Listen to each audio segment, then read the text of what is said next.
Ladies and gentlemen, welcome to episode 1 of Resolute TV. I'm your Freedom Chef, and I'll be your host for this journey over at least the next 10 weeks, hopefully more. What we've got coming up is an extremely cool lineup. It's a bit unprecedented, and hopefully it's going to get bigger, badder, and better. David Leyonhjelm, former federal senator for the Liberal Democrats, will be joining us to talk about guns and gun control. He's making an exclusive announcement on our behalf, so we're really excited to have David. We've got Father Chris Yates, who's a Catholic priest, and he's going to talk to us about religious freedoms and football. Bit random, but it sounds pretty good and a lot of fun for me. We've also got MMA Bellator superstar, former women's boxing world champion, Arlene Blencowe. She's making a couple of appearances throughout the show. We're really excited to be working with her. Health, fitness, boxing, commitment, all the things that we value. We've got Stephan Livera, who is a Bitcoin expert. He's going to be brilliant. If you've never thought about Bitcoin, now's probably a good time to do it. He's going to guide us through. As a bit of a thing, I'm going to work through each of the steps with Stephan so that I'll hopefully be a Bitcoin guy by the end as well. We're also talking to Stephen Wells, who is an author about a book about climate change, and he's a general thinker of wrongthink, which really excites me because I love people who think outside the box. Stephen is definitely in that category, so we're lucky to have him. We've also got Taxationist Behrman, a 2020 Libertarian candidate in the United States presidential election. So think Trump, think Biden, think Taxationist Behrman. That's our initial lineup. We've also got some small businesses that we're going to feature throughout, because with all this illness that's been going on, there's been an awful lot of craziness that we would like to combat, or at least challenge, and give them some version of a platform. So we're really looking forward to it. Thanks for coming aboard. Let's get started. Hey gang, so here's my discussion with Taxationist Behrman. There are going to be extra clips. You'll be able to see them on the website, and we'll be doing little productions afterward. But here's Dan and myself talking about libertarianism and the 2020 elections. So the government's a bit responsible for all this. Tell us what you think. Yeah, so most of the problems that we have in our lives are all created by government. Right now they've shut down the entire economy in a lot of places, and a lot of people are struggling to figure out how they're going to pay their rent, how they're going to feed themselves. And if it weren't for these government programs, we wouldn't have these enormous debts. In the United States, it's most people, when they buy a house, it's debt. And that means they have to worry about how to pay the mortgage. If they've paid the mortgage off, now they have to worry about how they're going to pay the property tax. And if they can't afford to get in here at all, because these programs that, the government backs the banks so that they make a lot bigger loans, it increases the values of the houses or the prices of the houses. It makes it much more difficult for people to get into those houses in the first place. And so a lot of people can't buy their own homes, and a lot of people just rent. 87% of the country is in debt. And because of that, everyone is living on basically month to month, paycheck to paycheck. And this is a government created problem, and it's created through a system of overtaxation. So if we eliminate this, we put people back we put their lives back on a solid foundation where they're able to have their lives. And if they lose their job for whatever reason, for an extended period of time, it's not that big of an impact on their lives. And we really need to understand that, because while this virus thing might not happen every year, might not happen every decade or every century, there are always natural disasters, car accidents that might prevent you from working, or just an illness or a death in the family, whatever it is. Nobody should be in that much debt that you can't take that much time off of work, because that really puts us into a system that's like slavery. We're worried about working, and not worried about taking care of our own families, our own health, and just spending time enjoying life. This is all a government problem. So eliminating a lot of these programs that they have is going to fix a lot of this. 100%. I sort of agree with you. So who are you? How did you end up, getting the kahunas to run for the United States presidency? Because let's be fair, the average Joe doesn't think to themselves, let's go and do it. I sort of did something a little bit similar over here in Australia, and I sort of ran in the federal elections as well, because I don't mind stirring the pot. But what made you do it? What made Dan Behrman sort of, have a crack at this sort of thing? And what was your background as a kid? Did you grow up being a libertarian and go, I really don't like government very much, or did you grow up sort of and develop along the way? How did this all come about? Right. So I was actually, I grew up in California, which is very left, very kind of socialist or Democrat. It's a blue state. And so being around all that, I was always concerned with social issues. And I was always, why doesn't the government just print a bunch of money and take care of the homeless and feed everybody who's starving and everything else? That was just kind of the mentality, because these were the problems that I was faced with when I was young. And, of course, not knowing how politics or economics works, those are the quick solutions that you jump to. And really, we see a lot of people who are pushing for those same solutions in the real world, which is kind of scary. But from that point, I wanted to build a business, because I didn't want to spend my life in a place of poverty. I wanted to be able to build something for myself, so I wouldn't be worried about making money for the rest of my life. So I became an entrepreneur. I tried starting businesses. I did so many different things. And of course, the government was always there telling me, well, you need a permit for this, you need a license, you need to pay taxes and all these other things. And, when it gets personal like that, you sit there and wonder, like, why should I pay you taxes for this? What are you contributing to my business that I should have to pay taxes? I'm working my ass off. Yeah, exactly. A lot of people and you're taking a cut. The business partner nobody wants. Yeah. And so, they want to they want to claim ownership of your business. Like Obama said, you didn't make that, we made that. It's this idea that all of society helped to build the business. Yeah, they did. But when I build my business, the way I repay that to society is my business purchases goods and services from other businesses. We hire employees who work for us and we exchange money with them. That's how we repay society. We pay for the things that we need to actually use. We don't just give money to these politicians who are going to go recklessly spend it trying to invade other countries and pay off subsidies to their friends' businesses and billions of dollars into these corporations. That's not what we do. That's not how we repay it to society. And it's not repaying it to society. It's just, that's the illusion that the politicians have created for us. So I started really getting into this. I started fighting the IRS, and the taxes and everything else. And then I started learning about how the system actually works. And I noticed that really a lot of this is made through empty threats. They have, they'll enforce laws. It's kind of like if a bully comes up to you and says, give me your lunch money. You don't have to give him your lunch money, right? There's no law that says you have to. But of course, if he says, well, that's the law. I'm bigger than you and meaner than you. Yeah. Yeah. Then you're gonna cave in and say, oh, well, he says that's the law. And that's exactly what the government does a lot of times. They actually lie about what the law is.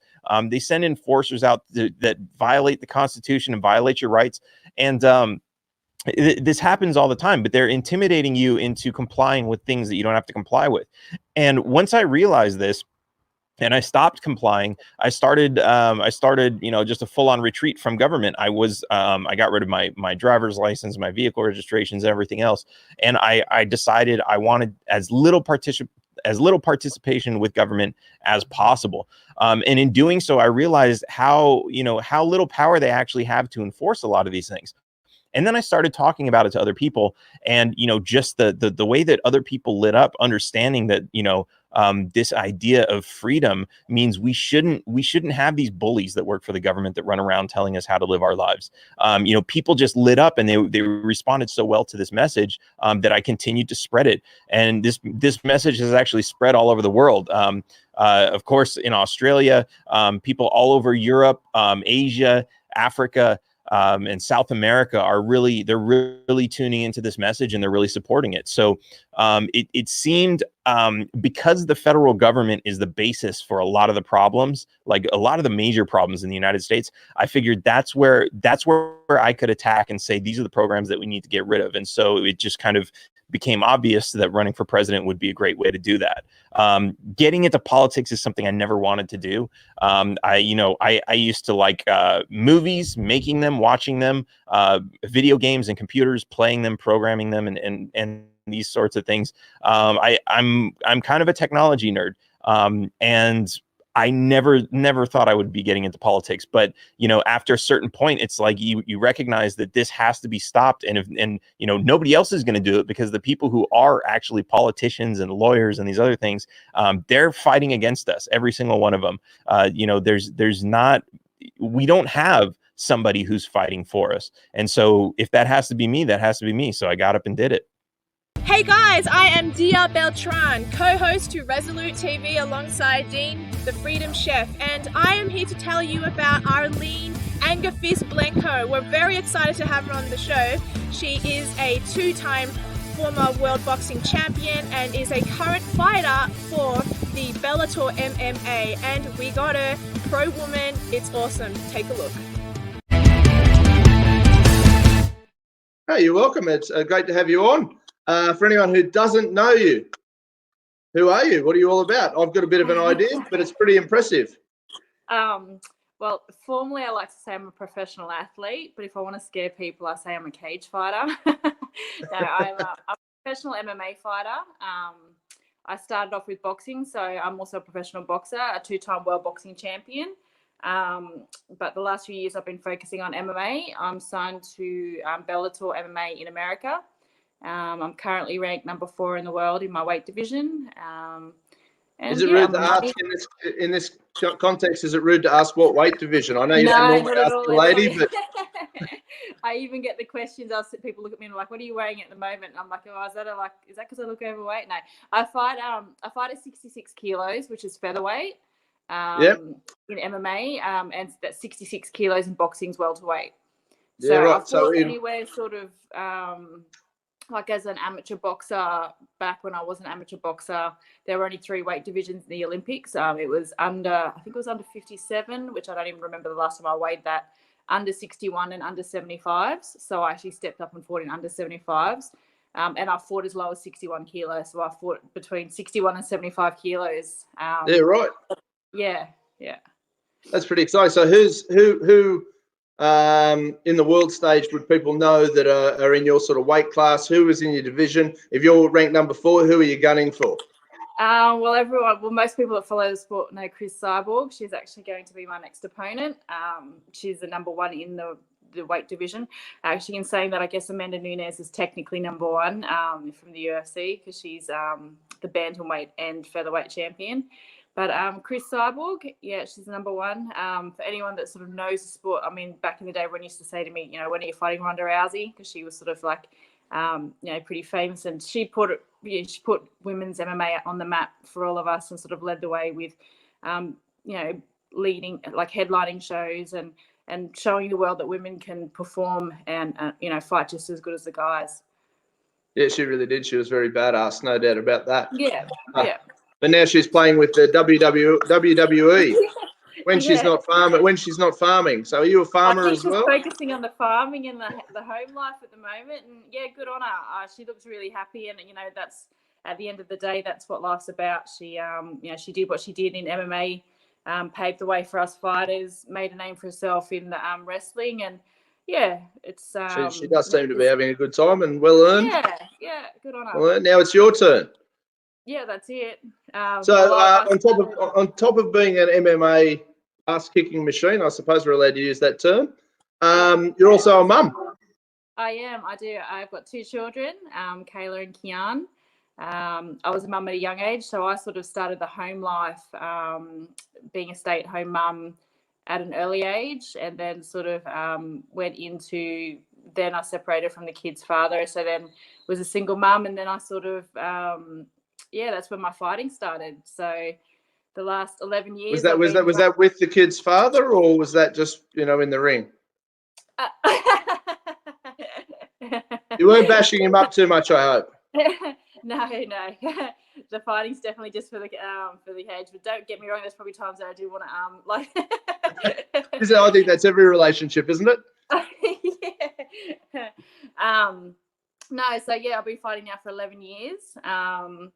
For the first 6 or 7 years of that, I was a single mum chasing my tail, but running around like a headless chook. But yeah, no, I am in a happy relationship now, so I no longer call myself the single mum that fights. But it definitely sort of paved the way for the early days, and the hard work, and when times start getting a little bit tough now, I sort of sit back and look at how hard things were back in the early days, and I've got it easy compared to then. So I tell myself to wake up. Well, right, guys, my interview with Stephan Livera. He's the Bitcoin superstar. We're about to tune in. What a great guy. Check out his website, check out his podcast, and join us all on Resolute TV. Okay, ladies and gentlemen, I'm sitting here on the Freedom Chef, Dean McCrae, and I'm sitting here with Bitcoin guru. I'm sure he'll clarify his qualifications and details in a minute. Stephan Livera, thank you for being here with us on Resolute TV for our episode 1, our inaugural episode showing 7:30 on YouTube Sunday nights. Well, thanks for having me, Dean. Yeah, it's good to chat with you, and I think it'll be a great chance to talk about Bitcoin. Well, they tell me that's your area of expertise, that and some libertarian philosophies. So we'd love to hear about it. I'm sort of no Bitcoin expert by any stretch, but I'd love to learn. And I know a lot of people who, you mention the term Bitcoin and they get pretty nervous. But if ever there was a time to be nervous, they're nervous now about multiple other things. So let's teach them about Bitcoin. Yeah, let's do that. So look, I guess just a little bit about me. I'm known within the Bitcoin world because I run a Bitcoin podcast. It's called the Stephan Livera podcast, and I host many of the well-known Bitcoin people and Austrian economics people on there as well. And I approach it, I am a libertarian as well. And so I'm taking more of like what you might call a techno-libertarian approach. It's this idea of, hey, what if we wanted to create this parallel or alternative money system that didn't really rely on the existing system, and it allowed people to send money anywhere around the world. And it has two components to it that you can think of, right? You can think of it like it's got a unit of account, like there's actually a token, a monetary unit, and it's also a payment network around the world. And so, but the cool thing about Bitcoin is that it is strictly limited supply. There will never be more than 21 million Bitcoins. Now, as we speak today, something like 18.3 million or whatever have been issued of that 21 million, and the final amounts will be issued out over the next 100 or so years, right? So it's basically this network that you can participate in, and think of it like a bearer asset. Do you know what a bearer asset is? No, explain for me and the audience. Yep, so think of it like a bearer asset is something that you can hold that is not somebody else's liability. A good example is gold, right? You can hold that gold and it's not somebody else's liability. And that's different because in a fiat money system, a lot of people's assets are also somebody else's liabilities, right? So if you have an account with the bank, you have however many dollars in the bank, like whatever, you look like a rich guy, you might have, $2,000 in your bank account. Living large, mate, living large, yeah. And so that bank has that liability to you for the $2,000 in your bank account. But with Bitcoin, it's different. You can actually hold it and store it yourself and send it around the world in a way that is very, very difficult to stop. And so that's a very powerful thing because it means now it opens up this whole world of internet commerce. And as you've seen, nowadays people are getting deplatformed and payments censored and so on. Bitcoin is an option for them, for anyone like that. And you obviously, people might have heard things like the Silk Road and so on and stuff like that. Obviously, it's not all like illegal stuff, right? It's actually, there's a lot of people who just want to use it as a long-term investment or even thinking of it like a long-term savings. So that's in a nutshell how most people are thinking about it. So like if I had to sort of summarize that, I would say it's like this savings technology and a payments technology. It's both of those two things combined into one. Now it sounds pretty brilliant. So I've got the libertarian streak in me fairly firmly. So I love the idea of anything that's a bit off grid, a little bit out of kilter of what mainstream Australia and the rest of the world's doing. And with everything going on currently with the economic problems we're having, and they're using this virus as part of that. But how safe is Bitcoin? How, for my mother or somebody who's not this way inclined, how do you explain to them the simplicity of moving over? You told me off air that it was fairly simple and fairly easy to understand. How would you explain it to my mum or my nana or somebody who's really cool but not that trendy? Well, so it's right now, it's perhaps it can be difficult for someone at that level, like mum or grandma level. It's going to take time for it to become easier and easier. But there's also a lot of opportunity right now because there's a lot of upside. Now, in terms of how safe is it, it's the thing is, it trades like a normal market. So the price of it can move up and down, and because it's so young, it's very volatile. However, people who have bought and held for a longer period of time, they've done pretty well out of it, and we are seeing a halving coming soon. So it's like historically, like we've seen like a bull run happen after that halving. So again, you don't know if it always will be like that, but basically that's a time now where a lot of people are excited about Bitcoin. It's like a good time, if anything, like buying time wise. Personally, I'm trying to accumulate more.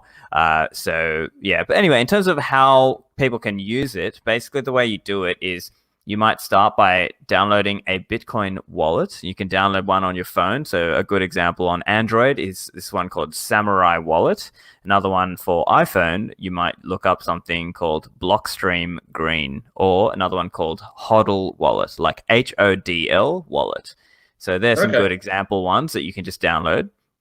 And you can go to a Bitcoin meetup, right? Obviously, right now during all the Corona stuff, we're not having meetups and so on. But we're meeting up now. Yeah. This is why we're doing this. So exactly. We can do that. We start a Bitcoin club. Exactly. Or if you know someone, you can just buy. You can like say transfer them $10 AUD, and then they can send you $10 Bitcoin, just so you can get a sense of how it works, right? And so each Bitcoin is divisible down to 100 million Satoshis. So think of it like you got dollars and cents. You got Bitcoins and Satoshis, or sats, as we say. Okay. And so the way Bitcoin, that's kind of the basic high level. And then as you get more advanced into it, then you start looking more about, okay, how do I secure that better? And maybe I'll start using what's called a hardware wallet. And maybe once you've learned how to use a hardware wallet, then the next level is running a Bitcoin node, which is actually validating your own Bitcoins. Now, again, this is all, some of that stuff's more advanced, and I'm not expecting people to kind of go zero to hero. It's a progression journey. So I would say you start. What I'm hoping with having you on here would be, obviously we're planning 10 weeks up front. Would you be willing every sort of week or just a couple of real basic pointers for the average Joe? So step one, guys, if you're interested in Bitcoin, this is the first thing you need to look in. So the Bitcoin wallets you just spoke about. So next week, maybe you jump on and we talk about what your second step would be and why and how it works. You actually sent me some documentation about Bitcoin. I was talking about, I have a bit of an interest in micronations, and I've been studying them a little bit. I find them really interesting concept. And I contacted you. This is sort of one of the ways we've started to get to know each other, and it sounds like a really great isolated system that works outside of traditional. I'd love to be able to share with our ongoing audience, bit by bit, sort of an idiot's guide, if you will, because I'm an idiot and I'll be learning all about it as we go, and I'm looking forward to it. I think it'll be great. Yeah, I'm looking forward to that. I'm absolutely happy to do some ongoing, week by week. Here's your next step. Here's the next thing to learn this little concept, and then hopefully by the end of it, everyone has built up their knowledge and their ability to transact in this alternative system. And it's a whole new world. Yeah. Hey gang, this is the discussion of myself with Stephan, climate change denying Wells. He's a wrong think expert, and I had a really great, interesting discussion with him. It's pretty deep, pretty full on, but he seems a really switched on guy. So let's have a look.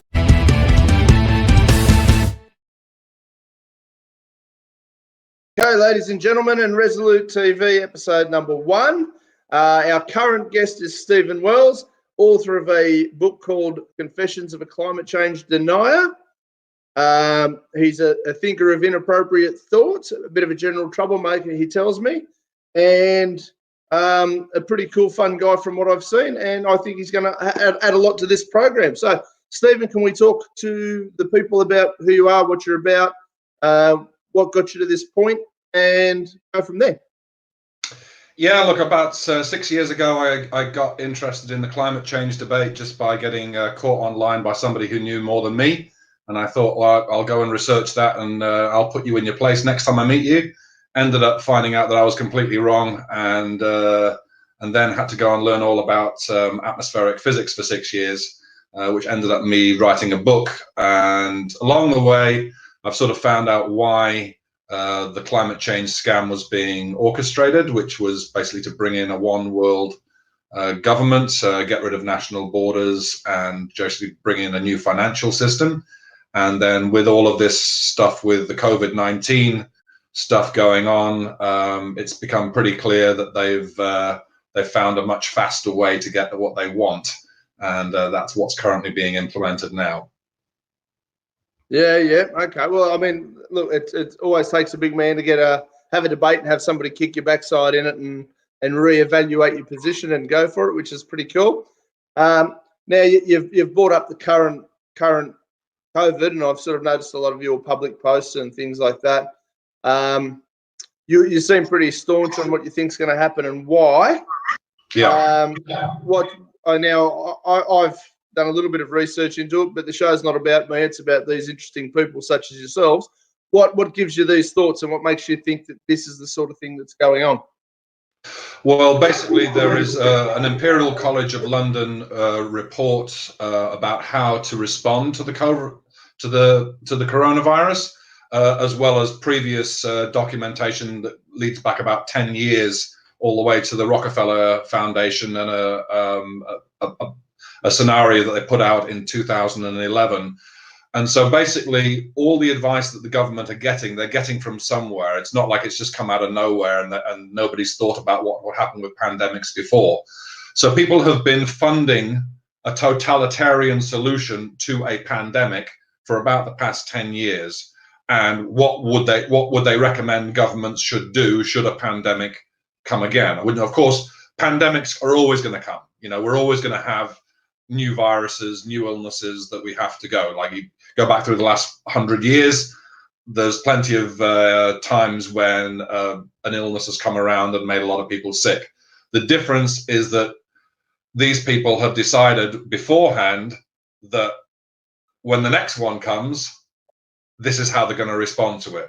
And so it's all mapped out what's going to happen. It's documented. People can go and look at the links. They can look at all of the advice that's been written for health advisors to the government. And obviously the government themselves, when they get advice, they have to get official advice. And if the only official advice in town says lock everything down, install a police state, without saying it's a police state, then that's what they do. And that's what's currently happening. And it's pretty much happening and has happened up until this point exactly as all of these pre-scenario documents lay out. It should happen.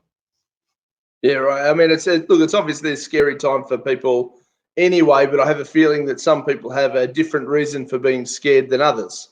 There seems to be a large portion of the community that happily towing the line on this concept. We're being told to lock down. It's for our own good. It's for our safety.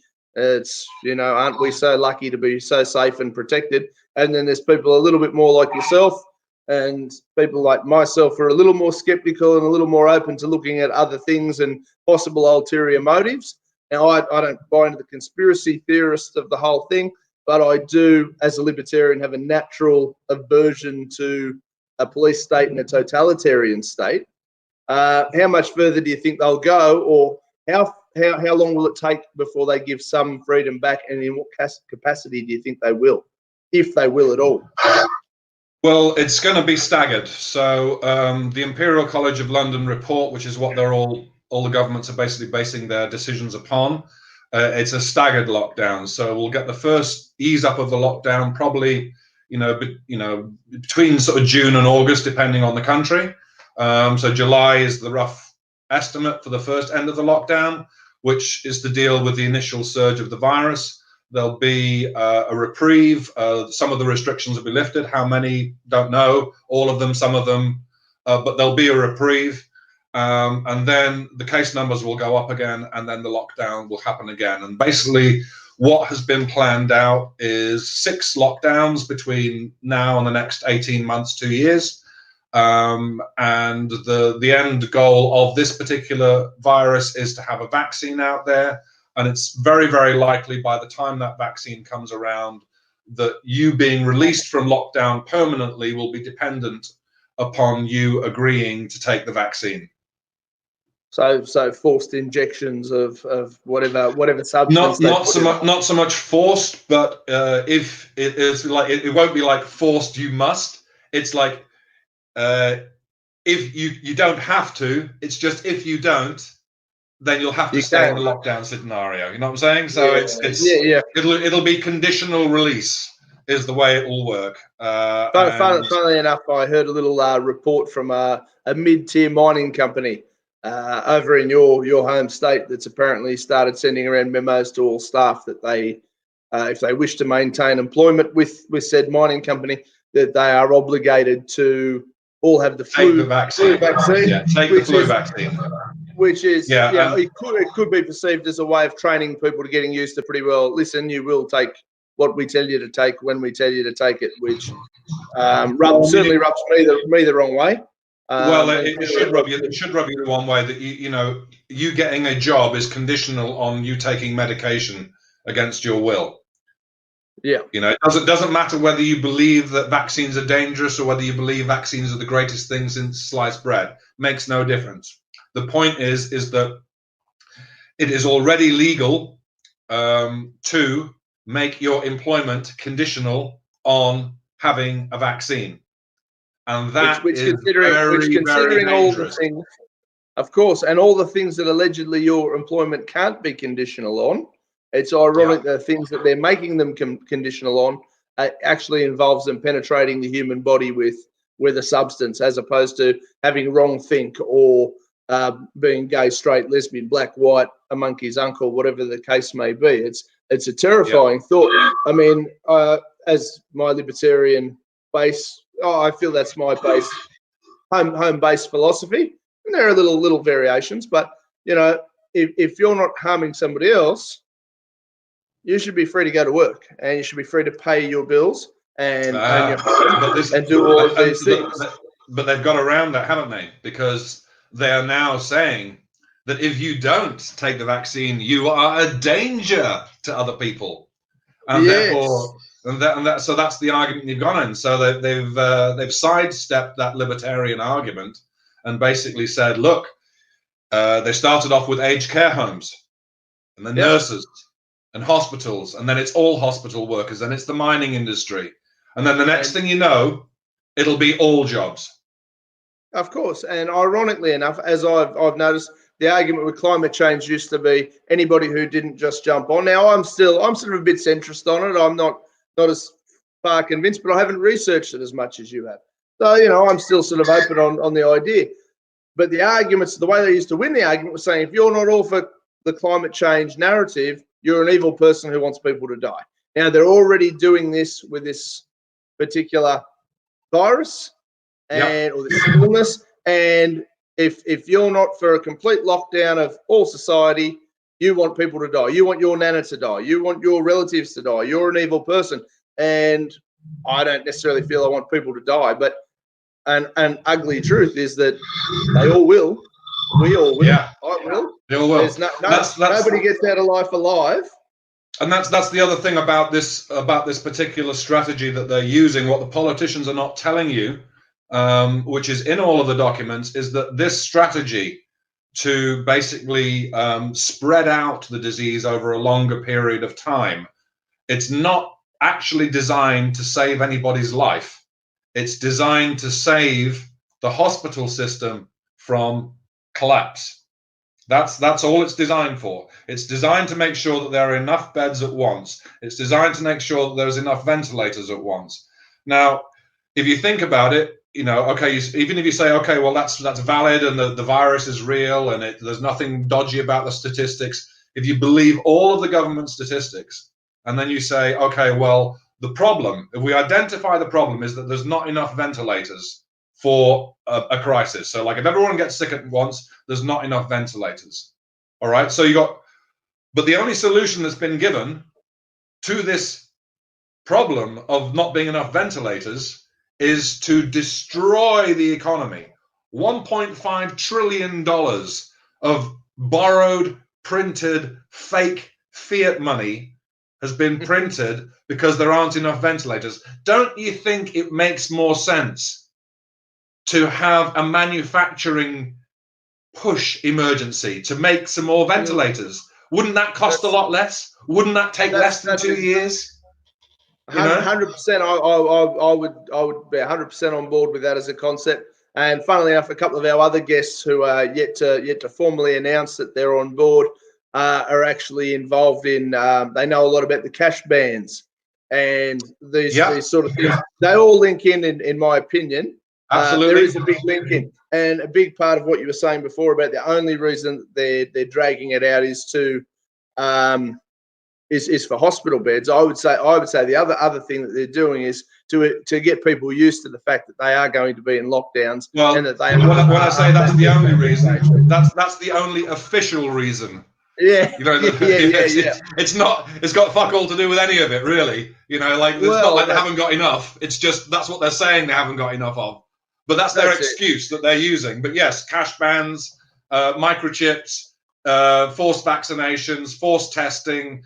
You know, new global financial system. Get rid of put new global bureaucracy in place. It's all there. It's all happening at once. And the single excuse for all of these lockdowns and all of this totalitarianism and all of these travel bans and everything else and all of these shutdowns of businesses, the single excuse is not enough ventilators. That's all they've got. And it's disgusting, to say the least. Yeah. Well, I'm certainly empathetic to your thoughts and your arguments. That's why I invited you to be part of this program, Stephen. So what we're sort of on time for tonight's episode. But what I'm thinking, or what I'd love, which is why I sort of invited you, is if we have a little segment of you know your controversial or outside the box thoughts each week for the next 10 weeks at least, or 9 weeks after tonight. If you're happy to do it, I'd love to do this with you each week, and we can just talk about where they're up to, what's happening, how it's all going. If there's any developments, anything that people should be, even if they don't agree with you, which is a big part of this program. The idea is not to agree necessarily with everybody, but to be willing to discuss it. Are you happy to be on board with that as a concept? Yeah, I can come on once a week. Sounds great. Man, it should be. Well, we're all on lockdown, so we've got plenty of time. So we might as well be happy little dissidents. It's not as if there's any jobs out there to go to. No, there's very, very few. So on that basis, guys, check out Stephen's book, Confessions of a Climate Change Denier. If you even if you want to question the man, I'm sure he's happy to have a discussion with you. I don't think he's hoping everybody's going to all of a sudden line up and agree with him, because he's not that deluded. But he is more than happy to put his opinions out there, whether they're popular opinions or not. And at Resolute TV, the idea is for us to be able to do that. So thanks, Stephen, for coming on tonight. We'll see you next week. Cheers, mate. And ladies and gentlemen, check out Stephen Wells and his book. Thanks, Steve. So the other thing we're doing here for people at Resolute TV is, if you are a small business owner, moderate business owner, independent thinker, if you want to create little 10, 30-second ads that you'd like us to incorporate, share with our audience, we'd be more than happy to do so. We're also happy to share you on our Facebook pages and things like that, because we truly believe in independent spirit and hard work. Thanks very much, guys. Welcome aboard.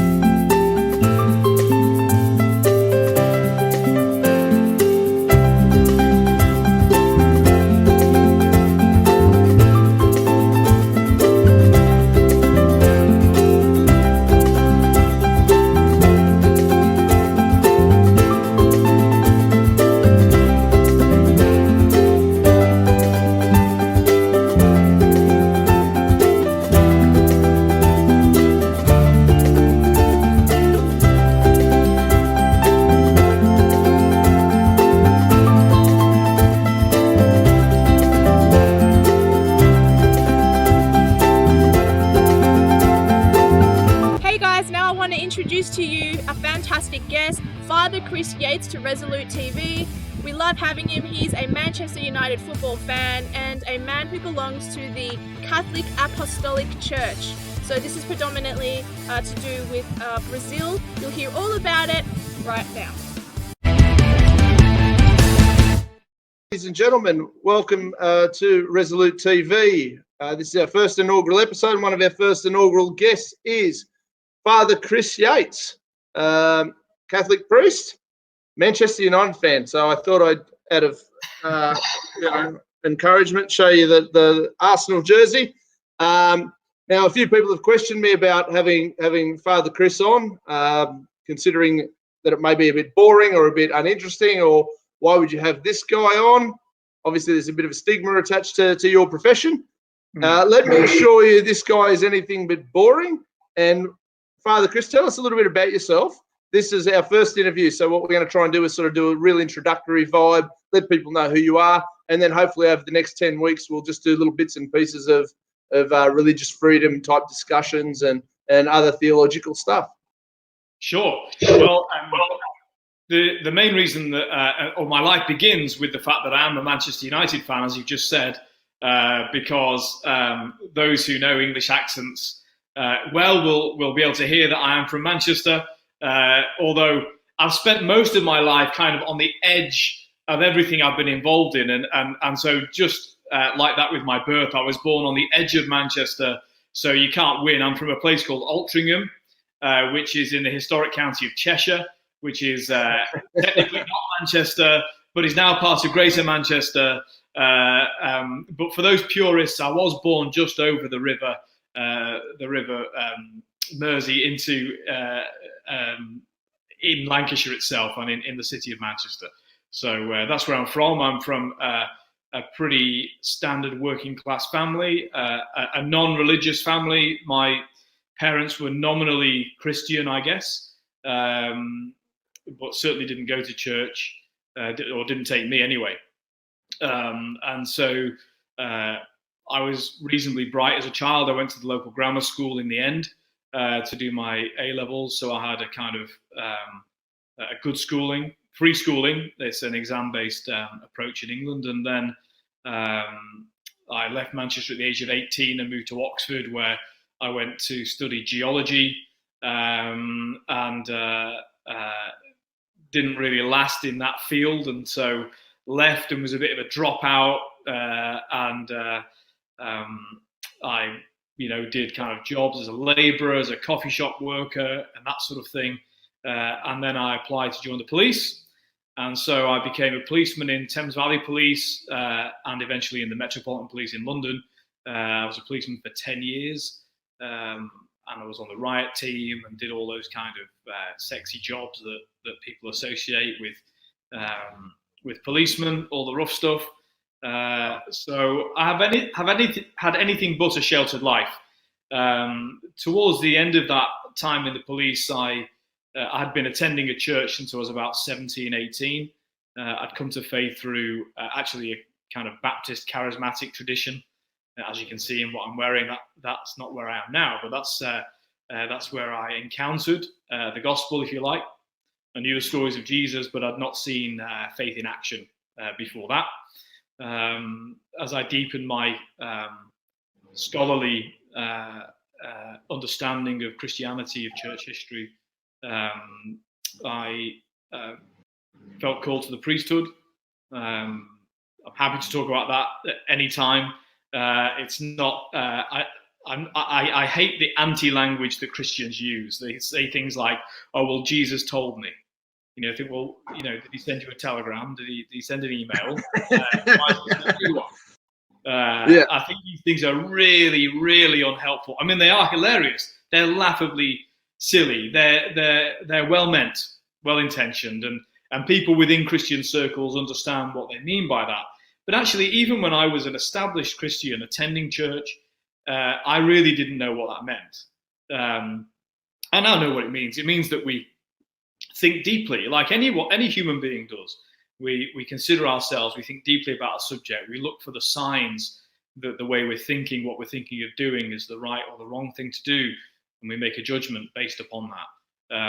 Anyway, I then went back to Oxford to study theology, so I only study subjects that end in ology, obviously, and was ordained. Yeah, was ordained, and then I came out to Australia. I was recruited by the then Anglican Bishop of Newcastle, so I was in the Church of England at that time, and was ordained in the Church of England as a deacon and a priest. And I came out to Australia, where I served in mainly regional Australia in Port Stephens in New South Wales, and I really enjoyed my ministry there. Had a great time building up connections. I should have said I was married. Had 2 children in England, and then another one when I came out here. Father of 3 and father of a whole flock. Yeah, that's right, indeed. So father-in-law in each sense, and have that joy.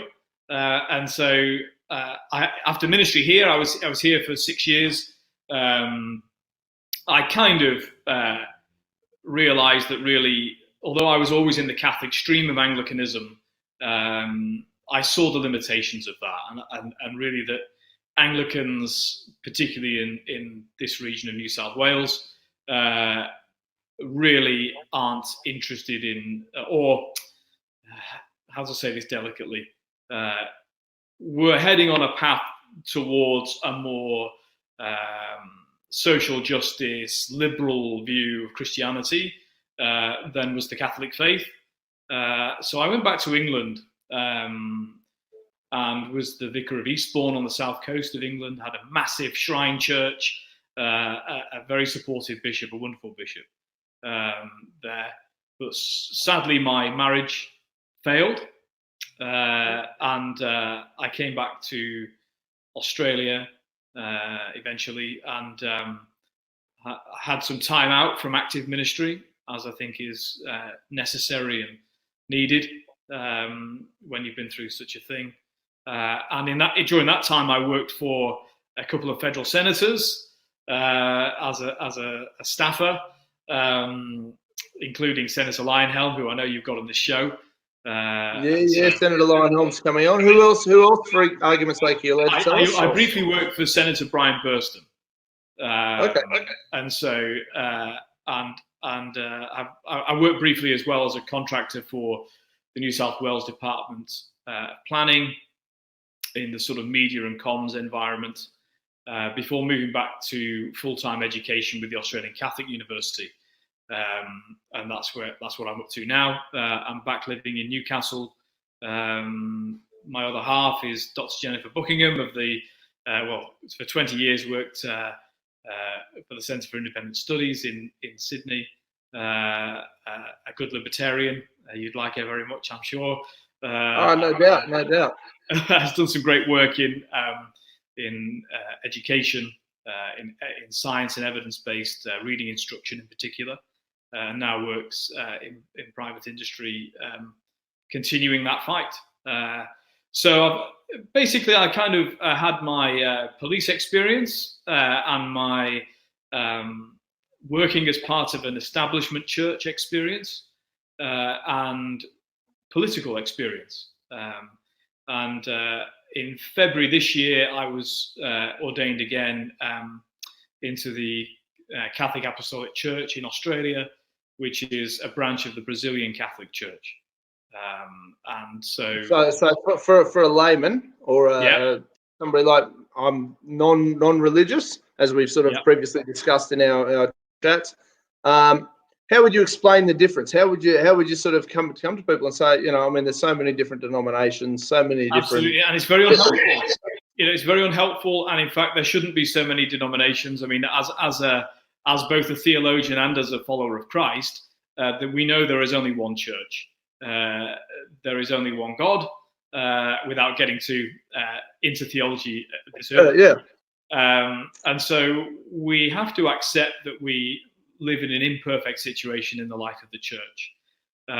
As an Anglican priest, I would pray daily for church unity.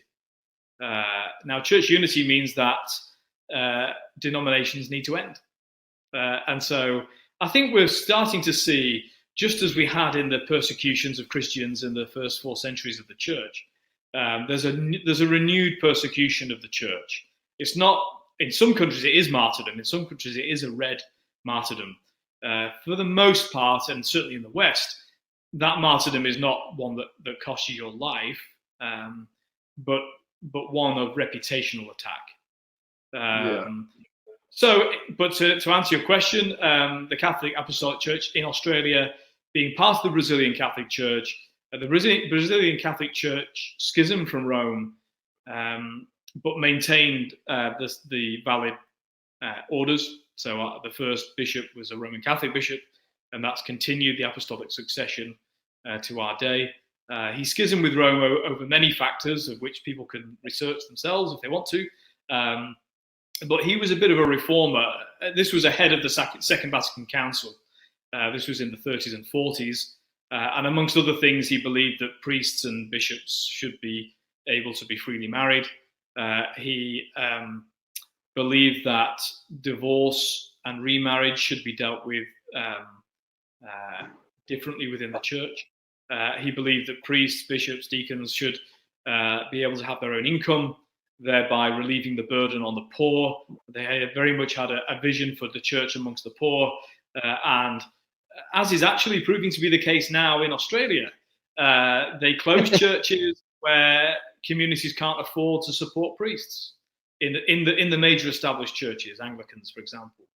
And so, well, actually, if you have a model where clergy earn their own money, have their own means, then actually priests can be where they're needed rather than where they can only be afforded. So I'm in that church. We're just establishing really in Australia. Our bishop's only been here for 2 years, and we're the first mission in Newcastle. But we're essentially, our doctrine is the same as the Catholic Church, the Council of Trent.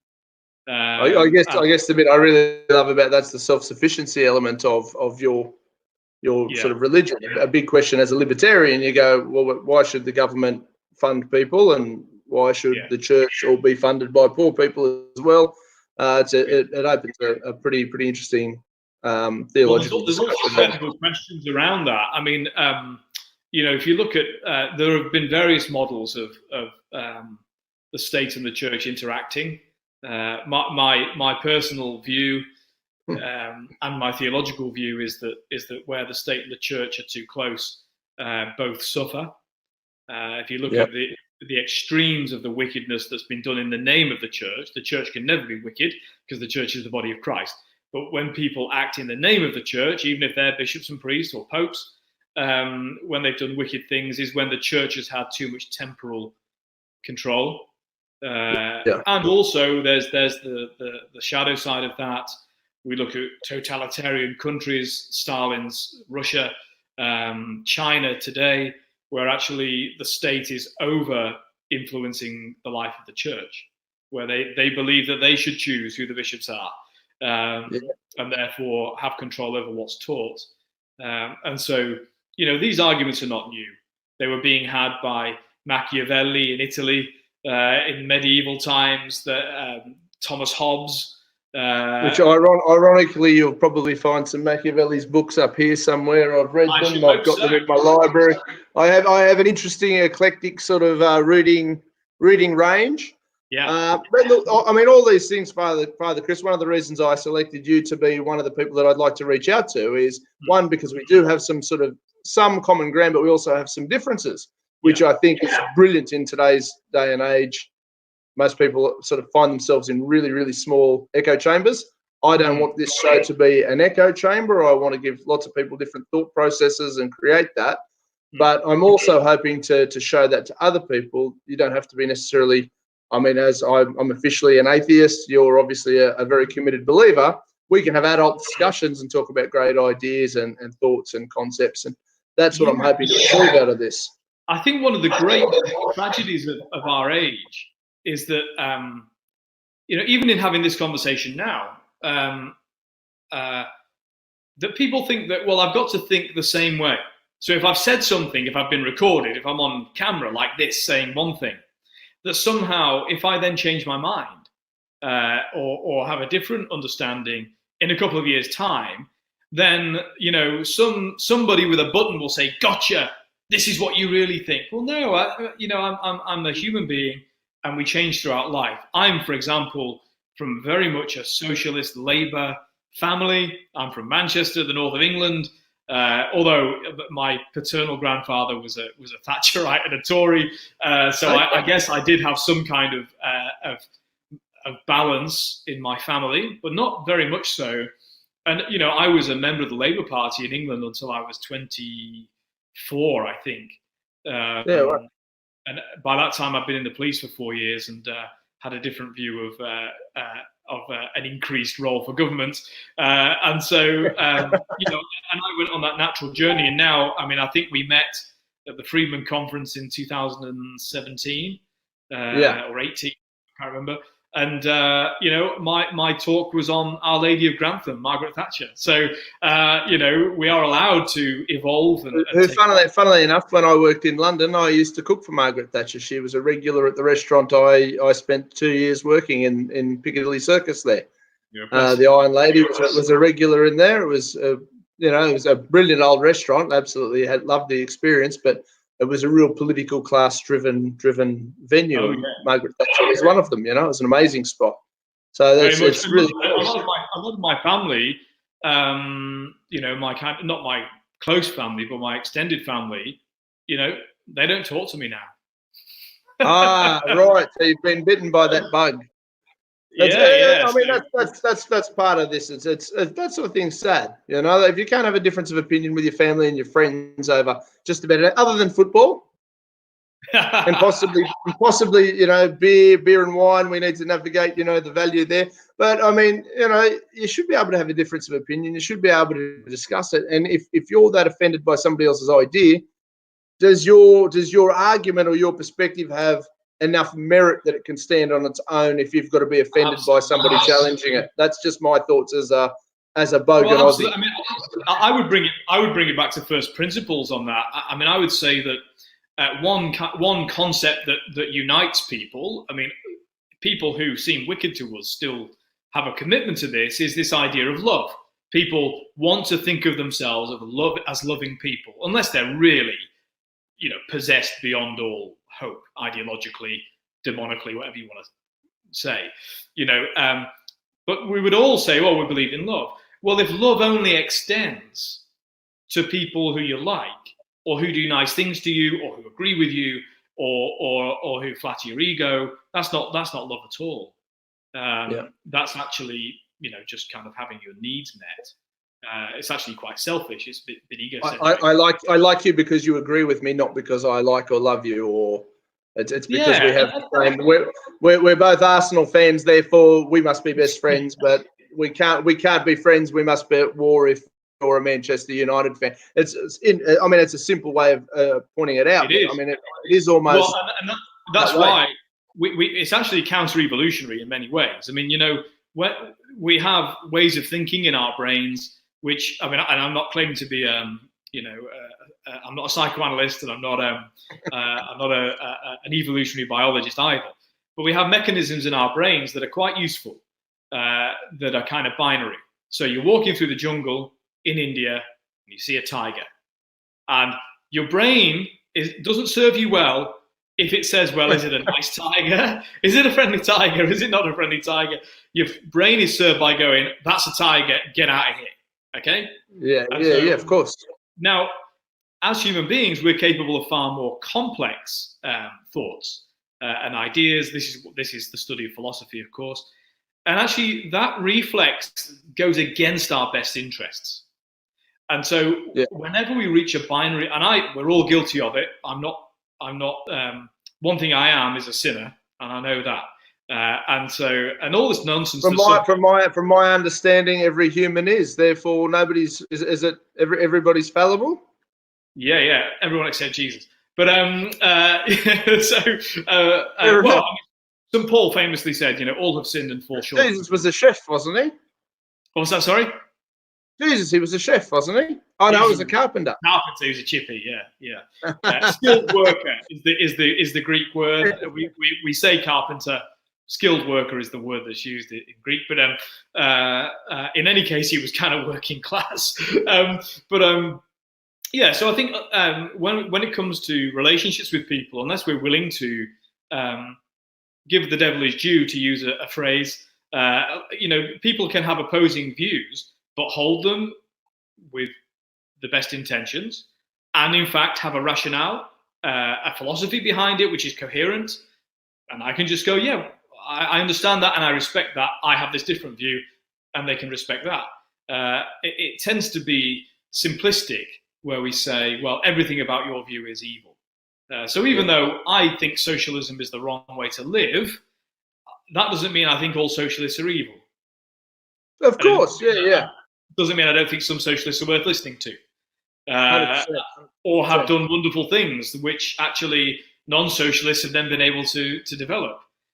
So, you know, this kind of binary oppositions of it's either us or them is just ridiculous. Except on the football terraces, I think there is something quite nice to go back to our primeval roots. And you know, when I stood, I love it. It's very important. So look, when I'm stood at the stand of Old Trafford and Arsenal fans are to the left of me, you know, it's just nice to think it is what it is. Yeah. Look, Father Chris, thank you for your time on this particular chat. This was our little introductory for the whole series. I'm looking forward to chatting to you hopefully each week if you're still committed to doing that with me. Absolutely. And we can develop the topics, and we'll do some little ads so people can know what topic we're going to tackle each week. And then if we go it off to, I heard a rumor you want to do a cooking show. We can hopefully, when we're out of isolation, we'll do some cooking shows together, or we'll do something fun. And I've got all my cooking analogies ready for you. When we start talking philosophy, I'll put it in cooking terms for you. How much fun will it be? We'll have a good time. So, gang, I spent 30-40 minutes with former federal Senator David Leyonhjelm of the Liberal Democrats. His interview is giving us an exclusive announcement, so let's get excited. Let's have a listen to what David's got to say. Thank you for coming on board first. That's great. What have you been up to since you left Parliament? Let's get started there.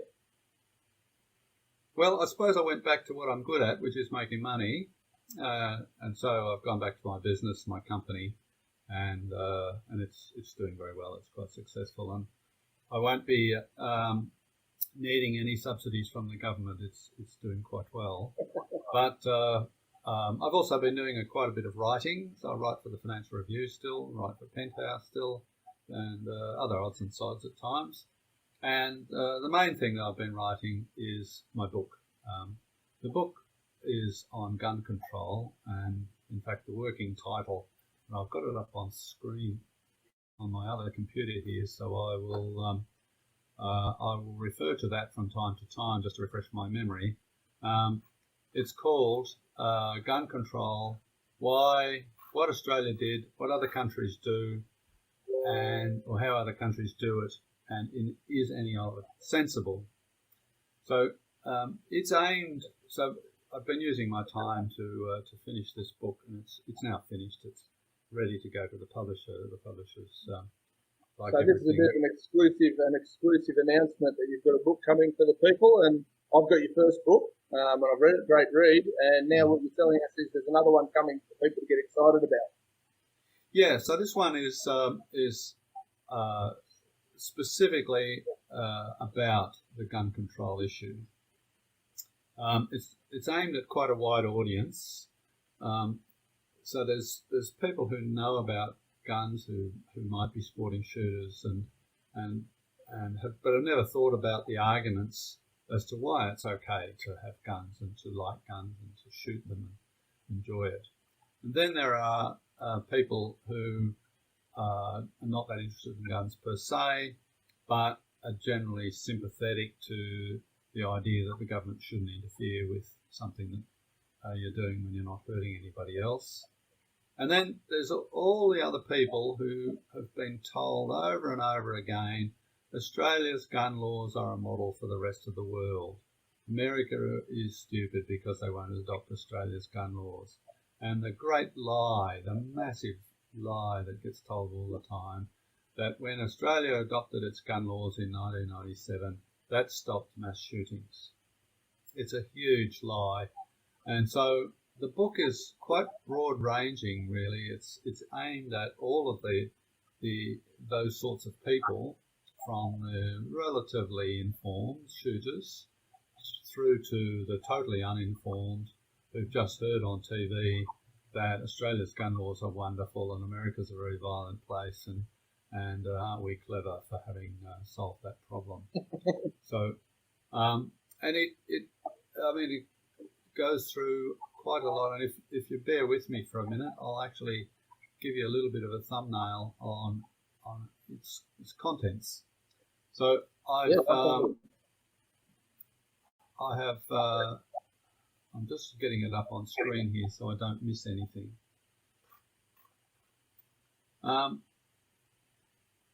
So I've addressed the question, why do Australians own guns? I get this quite a lot myself. What do you want a gun for anyway, is the common question. So why do Australians own guns? So I address sport, hunting, occupational uses, of course, collecting firearms, quite an important component of gun ownership. And I discuss the self-defence and protection of property issue, although in Australia's one of the few countries that doesn't allow guns unless it's money. You're allowed to protect money with guns, but nothing else. There's a chapter on the background to Australia's gun laws, so the history leading up to the Port Arthur massacre. So there was a number of public shootings, and our history, how we got to that point.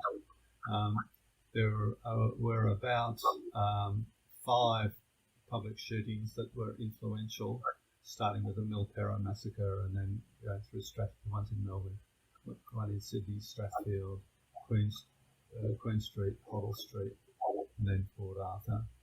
And so I suppose the significant point about those is that the focus was all on semi-automatics and banning semi-automatics and getting rid of these nasty rapid-firing guns, and yet the massacres that were influential in coming to that end point mostly didn't involve semi-automatics at all. Port Arthur did, and there was another one or two that did, but mostly they didn't.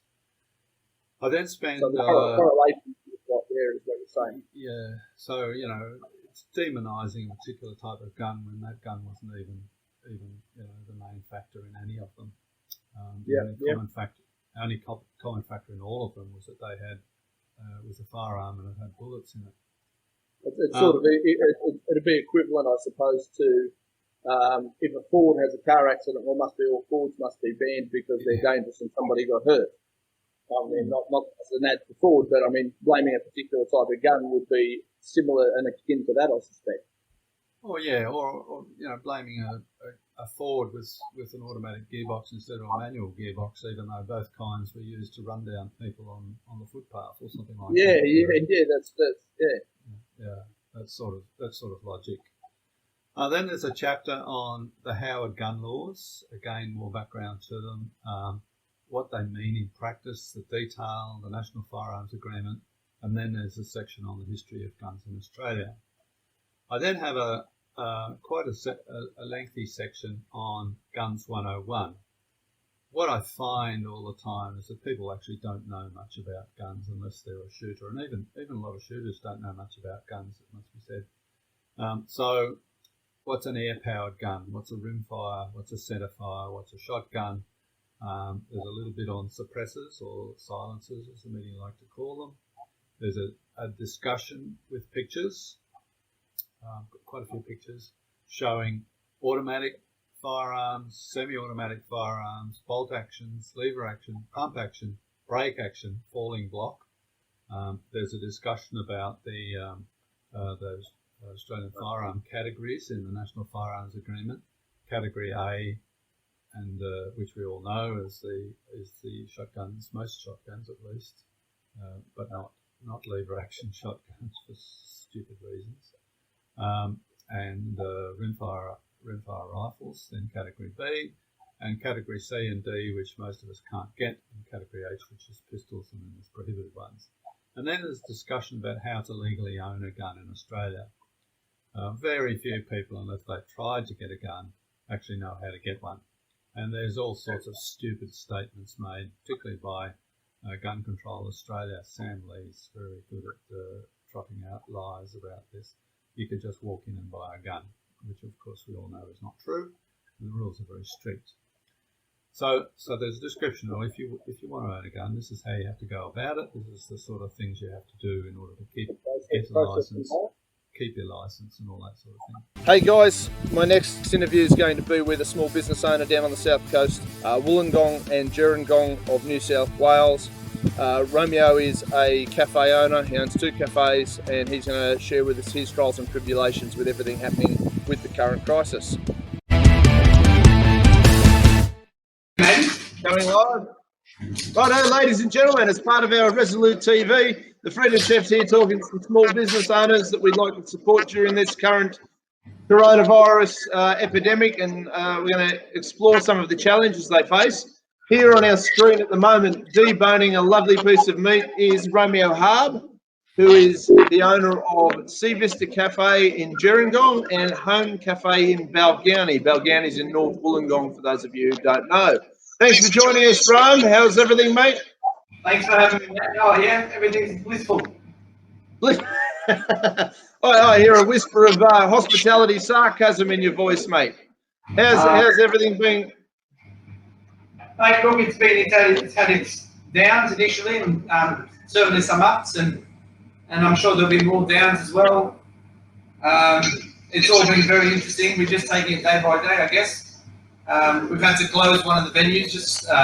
We had to close Sea Vista because it's tourism based and whatnot. And we're all in negotiation with the landlord, which I'm sure a lot of other hospitality businesses are doing.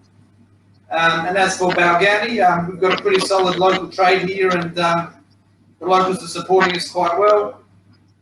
What we're doing so we can keep the doors open, because we can't serve customers in the restaurant anymore. We're doing baked dinners for the families. So essentially what the idea was is families would come together, just enjoy one of our dinners. Pretty simple, preheat instructions for them. It's all fresh, wholesome, covers all the nutritional basics and things like that.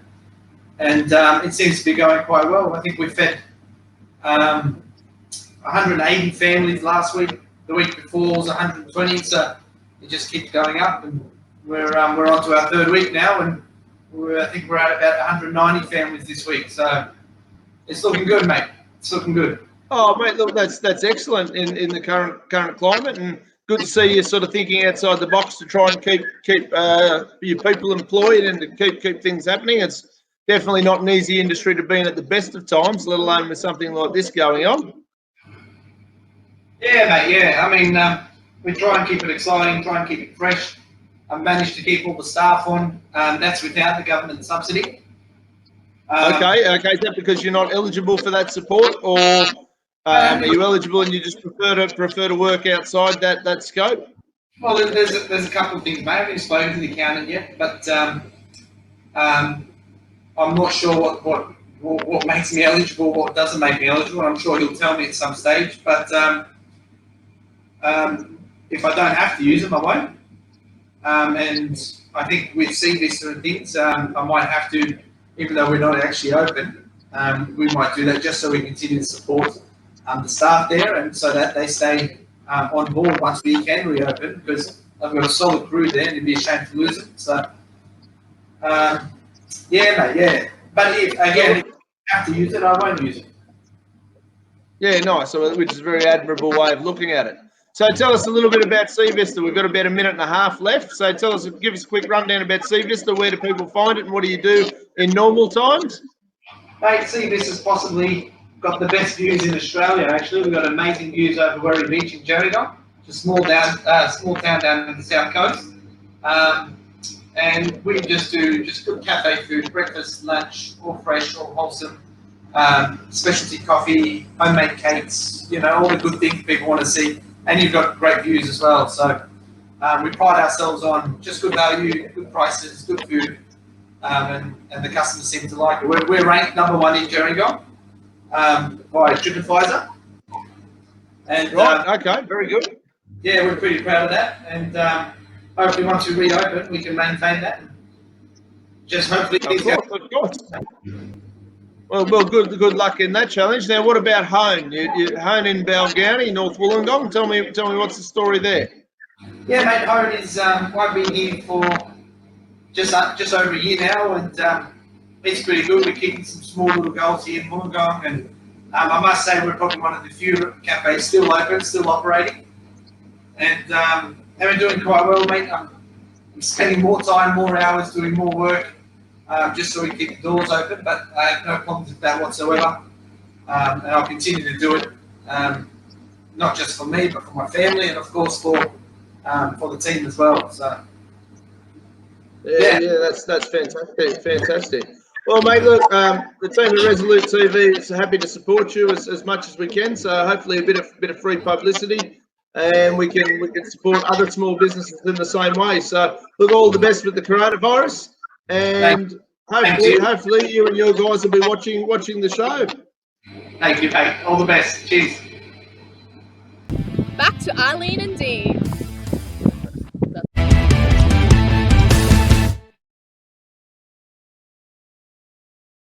Well done. Congratulations. It sounds pretty cool. Yeah. So based on a Bellator contract, how much? Obviously, you must spend a fair bit of time in the States. Is that sort of how it works? Do they own you, or is it sort of a fight by fight basis? How do they work? I'm on my third contract with Bellator. Each one I've signed a 4-fight contract. That's gone over 2 years. The first one was a 2-year fight contract. The second one was a 2. This one's actually an 18 month from memory. That's right. But when they don't own me as such, I had my last boxing fight back in 2018 in April. It was a bit of a rebound fight from a loss I had from MMA, and it was sort of just I had a couple of months off and wanted to get back in there and see if I still had a passion for for boxing and for fighting as such as well. And they allowed me to have that boxing fight. Which is nice of them. Yeah. So there is. It was also because the plan was to originally sort of skate between the two, box and do MMA, and I did that in the early days because my goal was to be a world champion boxer and MMA fighter and hold current titles in both. Like I said before, I'm a former 2-time world boxing champion. I no longer hold those belts, but I wanted to hold them in both. But after my last fight in 2018, and trying to compete at the high level that I am with MMA, it's hard to try and balance the two. Like, it's a respect that I have for the sport of boxing. Like, the amount of time I spend in MMA is what boxers spend as solely boxers. So there's just not enough time in a training week to be able to master both. So yeah, I had that fight in 2018, and that's the last boxing fight that I've had. Unfortunately, I actually broke my hand in that fight. So then I had to have a little bit more time off. Bit of recovery, yeah. So, but big things have happened in my MMA career since that fight too. We'll probably in another episode maybe go back to that subject from the 2018 period as to why I had that boxing fight and just my mental state and stuff like that. With that'd be fantastic. I'm sure people would love to. Like, just quickly, like 2017, I actually fought for the Bellator world title. I lost that by split decision, so it was super close. Some people said I actually it was a bit controversial, this and that, but I actually fought. It wasn't so much that I didn't win the world title. It was just the disappointment that I had in my performance and how I left the cage and sort of didn't put everything in there. So yeah, I went through a lot of mental hurdles, and then sort of questioned. I'm very comfortable in my relationship at the moment. My partner and I, we're planning a future. I want more children, this and that. So it was a bit of a mixture of a few things of like, maybe it's, also I turned 37 on Friday. So I'm not young anymore as such. And yeah. Hey, so I'm 39 and I'm still young. Thank you very much. Don't oversell getting old too early. Yeah, we might be old for athletes, but we're young in life. Oh, 100%. If any of you Resolute TV viewers have enjoyed any of our guests, be sure to subscribe and follow them on all of their respective social media links. See you later, guys. Make sure you click subscribe and click the bell, and we will see you next week. So guys, I hope you really enjoyed the first episode of Resolute TV. We have a fantastic lineup and a fantastic episode for you next week, same time. In the meantime, please click in the description box below. All our social media links are there: Facebook, YouTube, and our own website launching soon, Resolute TV.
So guys, I hope you really enjoyed the first episode of Resolute TV. We have a fantastic lineup and a fantastic episode for you next week, same time.